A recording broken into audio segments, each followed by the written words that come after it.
The White House says President Obama's historic trip to Cuba is another step toward normalizing relations. But critics, especially those from South Florida, say it's another step back. Let's get right to our senior political reporter, Michael Putney, to start us off.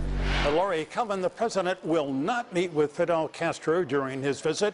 He will meet with Raul Castro and dissidents. President Obama announced his trip to Cuba in a series of tweets. Next month, I'll travel to Cuba to advance our progress and efforts that can improve the lives of the Cuban people. The opening to Cuba holds out real promise to improve the lives of the Cuban people. And this is really at the core of our policy. In the 14 months since President Obama and Cuba's Raul Castro opened the new relationship, there has been progress on trade and travel. Cuba has also opened up access to the internet.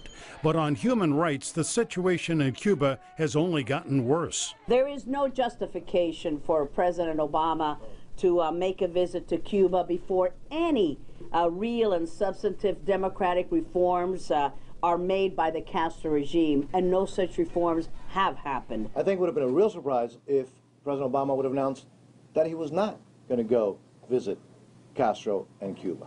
That would have been the shock. Today, Senator Marco Rubio also urged Mr. Obama to reconsider the trip, calling it a mistake. President Richard Nixon traveled to China in 1972 to reestablish relations with an old adversary, and China is now America's largest trading partner.